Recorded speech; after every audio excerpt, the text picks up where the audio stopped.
You ain't so tough with that bad boy talk. You ain't so tough with that bad boy talk. I'ma get it how I'm living, I'ma walk the walk. Outline my lines, I rap through thought. What's happening, people? Welcome back to Football Therapy with me, your host Jan, back at the desk today in my comfy chair. How you doing, mate? Good? Good, I hope. Welcome back to Chelsea news, of which there's a lot. People are talking about Chelsea a lot, of course, lots of uncertainty, which is, of course, the narrative under these owners thus far. You got Pochettino coming out sounding like he thinks he's sacked. Many people coming to his defense. A few people still, well, actually, quite a lot of people still in the Pochettino out gang, bucket, group. And of course, news stories are circulating around all kinds of alternatives. Amorim, of course, De Zerbi, I'll give you my thoughts on that. And Hansi Flick, treble winner Hansi Flick, who's already been interviewed or contacted by Chelsea some time ago, which I think is really interesting. Actually, Thiago Silva to Fluminense, Messinho to Chelsea. Apparently, we're talking to him daily, and lots to get into. So, I thank you for joining me. I hope this will be an interesting and insightful video for you, mate, dear viewer, dear listener. If you like the content, let me know. Just drop a like on the video. That's very kind of you. And if you choose to subscribe, make sure you hit the bell. Alright then, just quickly, starting on Estevao Willian, another Willian to Chelsea. Of course, there's conflicting reports saying Chelsea have made a bid worth 55 million, 30 million euros, plus 25 in add-ons. Fabrizio Romano coming out saying that's not true. They are in talks, though. There are reports that Chelsea are talking daily to the representatives of young Messinho. So he's begged the manager of Palmeiras, Abel Ferreira, has begged the club not to sell the 17-year-old to Chelsea. He's saying stuff like he's never seen a kid like this. Bearing in mind who's just been sold for 60 million euros from Palmeiras, also a teenager, 16-year-old, now 17. That's right, Endrick. We all know who Endrick is. He's already scored at Wembley, beating England in a friendly. It was a friendly, wasn't it? And then scoring in another game. He signed for Real Madrid. He's already visited Madrid a couple of times, kind of doing what we've done with Kendry Paez. But this youngster, Willian, let's just call him, for the culture. Apparently he's next level. You know, the gaffer over at Palmeiras is like, he believes this kid's not like anything he's seen in football before, and says the club should be selfish and keep him and reject all offers. Be interesting to see if this gets over the line. Because, I'm no sporting director, not that I trust ours at the moment, or I'm no scout, but Kendry Paez does look the absolute dog's nuts, as it were, and if this is another one, then yeah, why not get excited for the future with just insane natural talent, amazing footballing talent, because ultimately, if you have good players, you've got a good chance of being a good football team. Huh? Alright, Fabrizio Romano tweeting yesterday, or today actually, in the night, as he often does, comes lurking. Breaking, Fluminense set to sign Thiago Silva as a free agent. Verbal agreement in both, agreed, basically, for both parties. The contracts are being prepared. He'll sign it in the coming days or weeks. So the deal will be valid until 2026. So I don't know if the Brazilian season scheduling is different to European football. I should have checked that, really.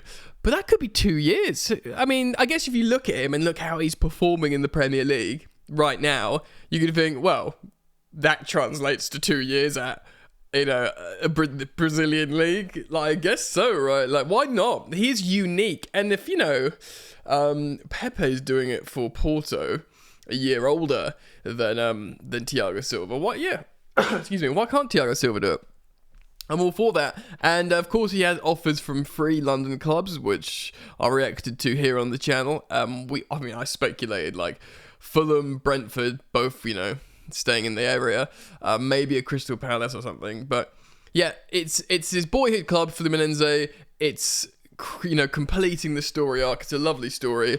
It does see, and we won't see him going to a Premier League London rival, which is, I guess, good news for us.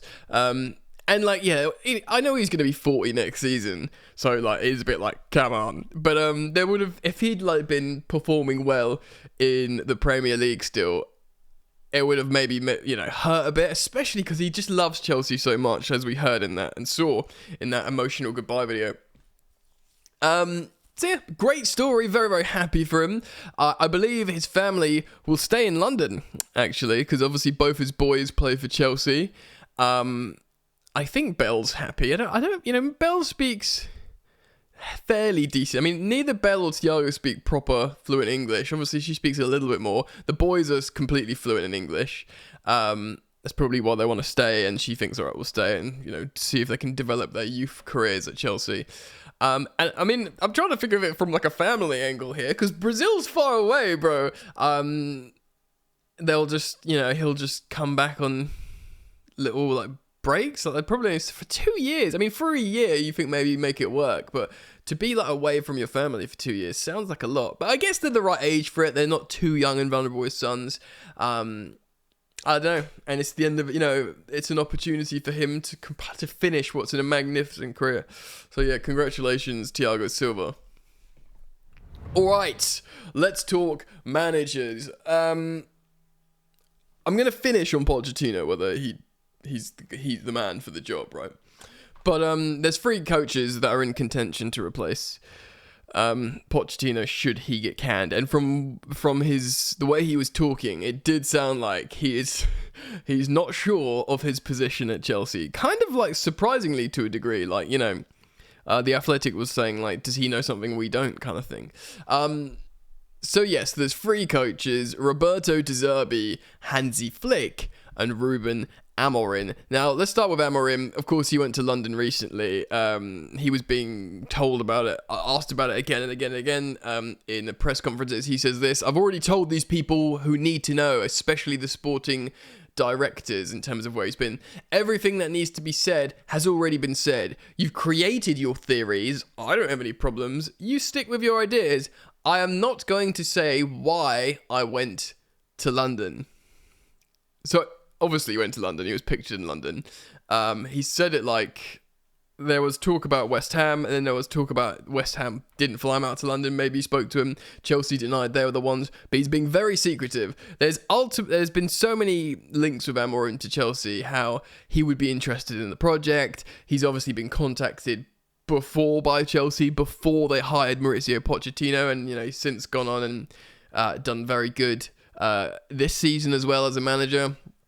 I've of course got my stated reservations of him, maybe, and how he's tactically set up and how maybe that won't work, but who knows ultimately. No, not me. He's obviously very young. He's 39. He's super young. Me as a 35-year-old, he is so young. He's so young. Let's just keep that narrative for as long as possible. Yeah. Roberto De Zerbi. Now, last season, he was hot stuff.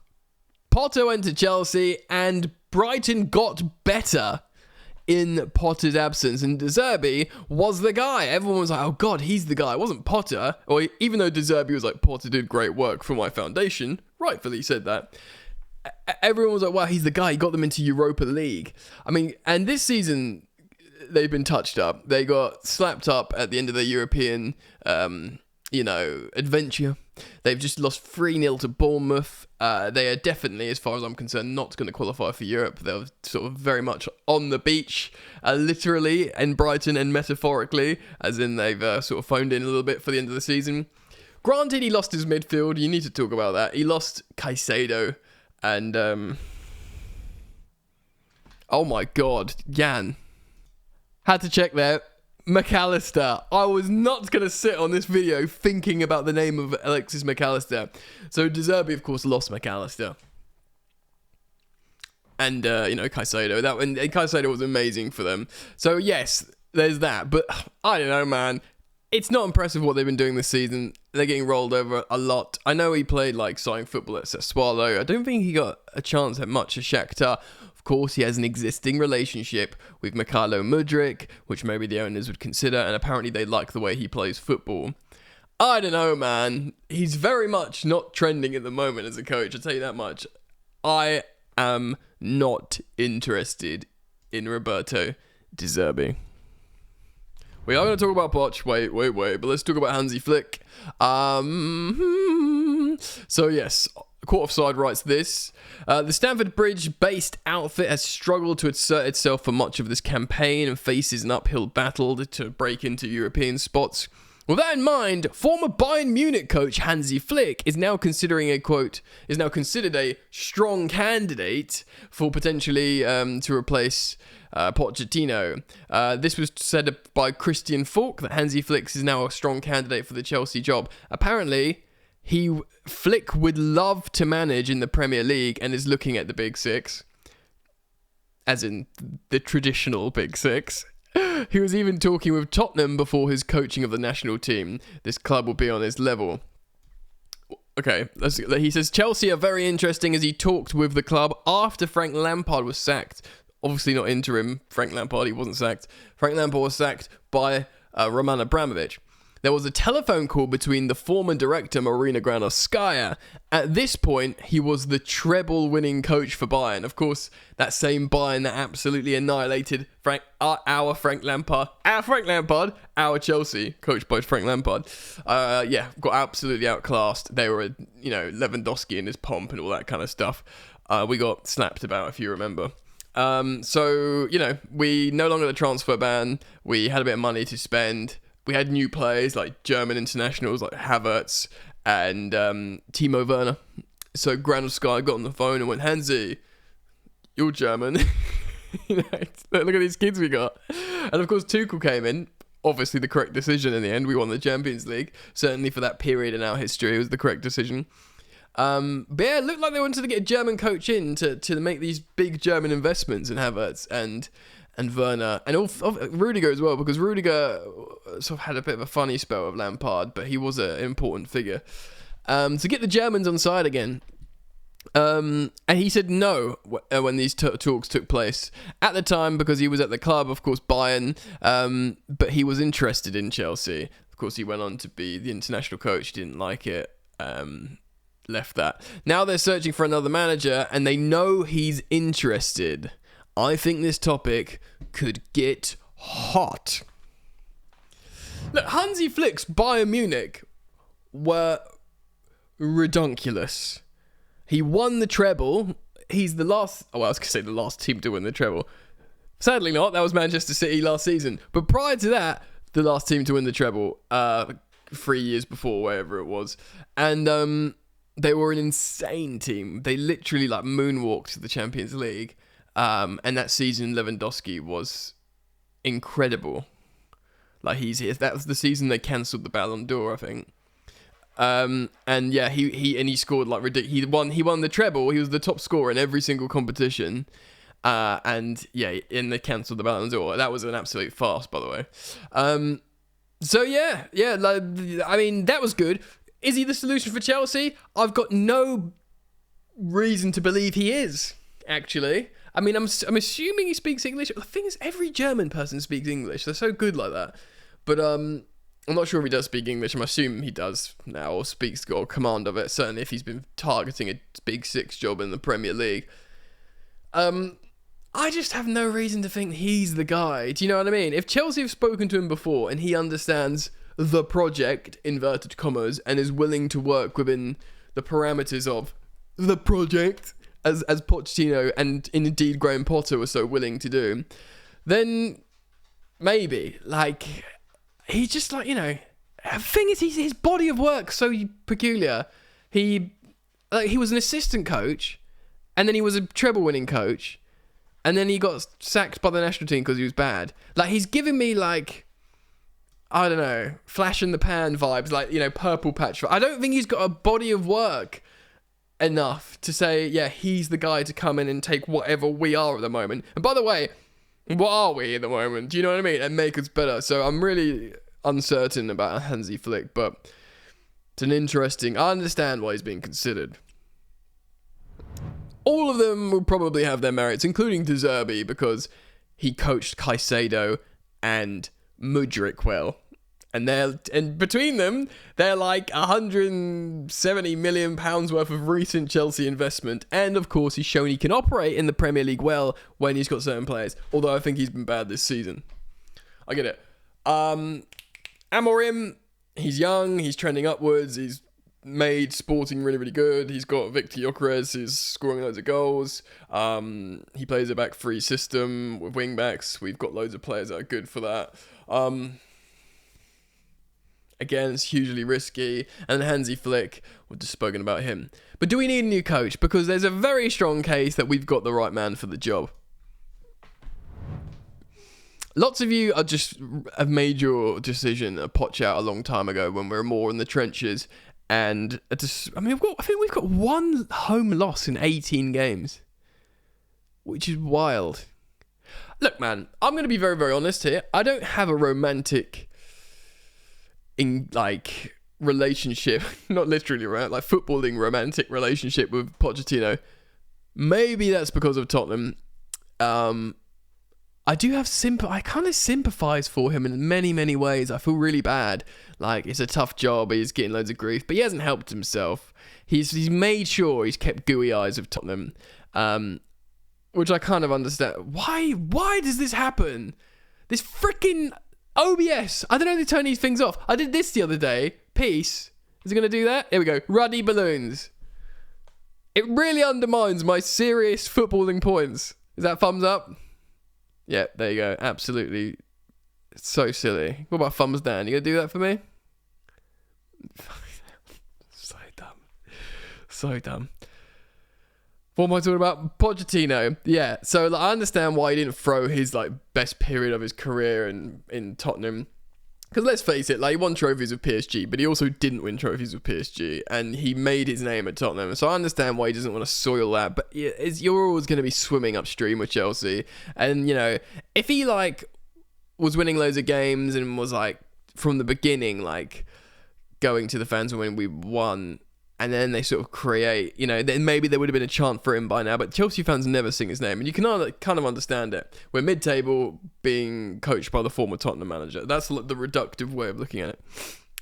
But despite everything, we got to be practical about it. You can't be romantic about it. That's why stop asking about Tuchel, Mourinho and Conte, okay? I get it. But it's not the situation right now and how to optimize it and make it better. So, Pochettino knows the players now. He's been through the difficult periods, the injury crisis. He's made certain players have played excellent under him, and that would be definitely Cole Palmer, Malo Gusto, Conor Gallagher, and pretty good Nico Jackson. Nico Jackson's looking like he can operate in the Premier League, if not for frustrating moments, and he's always been available, and his discipline's better, his offside discipline's better, so he's getting better. And Noni Madueke, of course, there's that clip going around at the moment with Poch really getting into him, giving him a hug and a kiss and throwing him, pushing him away, and he's good at getting inside youngsters' heads. And the more you look at it, the more you wait, it does feel like he just needs another full season. I know everyone's you had your pre-season, you had your no European football, you've had a good squad and stuff, but we've had the injuries as well. He's almost needed the season to learn about the players. And do you want that with a new coach, a whole new season to learn about the players? I don't know. I still don't think he's the guy. I always thought he was the guy before the guy. He hasn't even really been that so far, but he could still be that, maybe. And maybe he deserves another season to say, right, okay, you've got the time now, mate. Yeah, if we qualify for Europa League, if we somehow reach 6th, even 7th, many people will say they have to keep with him. They have to stay with him. He'll have extra games. How can he cope with that? Midweek games. Yeah, people will just say he has to stick with it. Or we have to stick with him. At the moment, if we win all the rest of our games and there's development, I'm yeah, keep him. That's as far as I'm concerned. I've said it before, but I'm reiterating that I'm using the rest of the games as like a, an assessment period of my own. I did want to talk about these other managers today because they're the ones being talked about, and I wanted to plant that in your heads to percolate from here how you feel about those potential gaffers. So yeah, let me know what you think. Thanks for joining me again today here on Football Therapy, and I hope to see you back. So turn the bell on if you subscribe. All right, peace.